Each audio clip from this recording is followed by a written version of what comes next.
यहाँ पर एक क्वेश्चन है, आयोनाइजेशन कांस्टेंट ऑफ CH3COOH यानी एसिटिक एसिड। हम जानते हैं एसिटिक एसिड क्या होता है, वीक एसिड होता है, ठीक है। तो इसलिए हम इस आयोनाइजेशन कांस्टेंट को जो है एसिड डिसोसिएशन कांस्टेंट भी कह सकते हैं, ठीक है। तो जिसकी वैल्यू कितनी है 1.7 इंटू 10⁻⁻5, यानी एसिड डिसोसिएशन कांस्टेंट या जो है एसिड आयनाइजेशन कांस्टेंट की वैल्यू कितनी 1.7 इंटू 10⁻⁻5 है। एंड कॉन्सेंट्रेशन और जो है C है ना, कॉन्सेंट्रेशन C किसके लिए, H+ आयंस के लिए कितना है 3.4 इंटू 10⁻⁻4 है।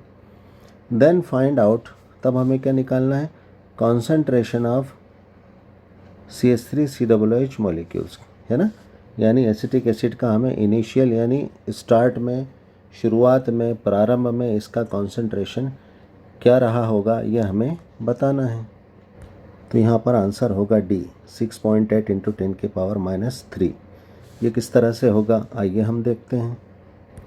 ये हमारा एसिटिक एसिड है, ये इसका जो है इनिशियल कॉन्सेंट्रेशन है जो हमें अभी नहीं पता है, हमें इसे निकालना है, ठीक है। और यहाँ पर हमने इसका आयनाइजेशन कर दिया है, तो हमें क्या एसीटेट आयन और हाइड्रोजन आयन प्राप्त हुआ है। हाइड्रोजन आयन की वैल्यू हमें क्वेश्चन में दे रखी कितनी 3.4 इंटू 10 की पावर कितनी है -4 है ना मोलर। ये H+ आयन का कॉन्सेंट्रेशन हो गया। हमें वीक एसिड डिसोसिएशन कांस्टेंट या आयनाइजेशन कांस्टेंट की वैल्यू भी 1.7 इंटू 10⁻⁻5 ये भी दे रखी है, गिवन है क्वेश्चन में। तो हमें जो है एसिटिक एसिड का इनिशियल कॉन्सेंट्रेशन बताना है। तो वीक एसिड बेस पर गुलबर्ग वागे का law of mass action apply होता है। हम law of mass action apply कर देंगे।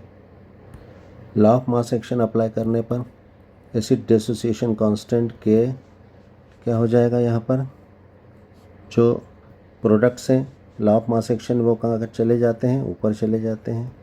CH3COO नेगेटिव ये इसका एक्टिव मास और H+ ये इसका एक्टिव मास, ठीक है ना। प्लस किस में कन्वर्ट हो जाता है, मल्टीप्लाई में।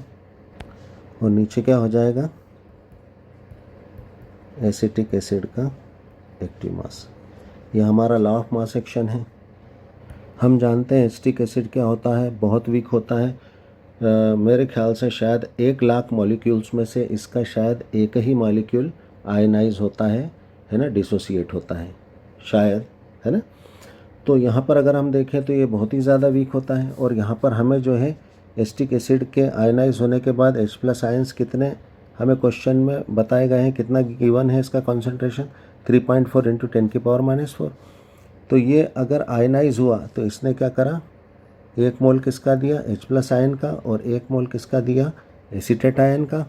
तो सीधी सी बात है, अगर 1 मोल भी अगर इसका डिसोसिएट होता है तो कितने आयंस दे रहा है, ये 2 आयंस दे रहा है।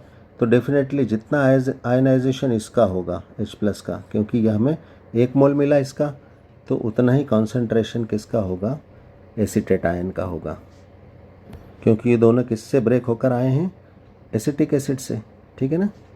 तो यहाँ पर इसका एसीटेट आयन का कॉन्सेंट्रेशन भी क्या हो जाएगा 3.4 इंटू 10⁻⁻4 हो जाएगा। तो यहाँ पर फार्मूले में वैल्यूज़ पुट करने पर K की वैल्यू हमें गिवन है 1.7 इंटू 10⁻⁻5, और हमें जो है हाइड्रोजन आयन कॉन्सेंट्रेशन दे रखा है और एसीटेट आयन का, है ना, और एसीटेट आयन का कॉन्सेंट्रेशन हमने यहाँ पर निकाल लिया है। अब हम फार्मूले में ये सारी वैल्यूज़ रख देंगे तो क्या हो जाएगा नेक्स्ट स्टेप में। अब यहाँ पर हमने जो है फार्मूले में सारी वैल्यूज़ रख दी है।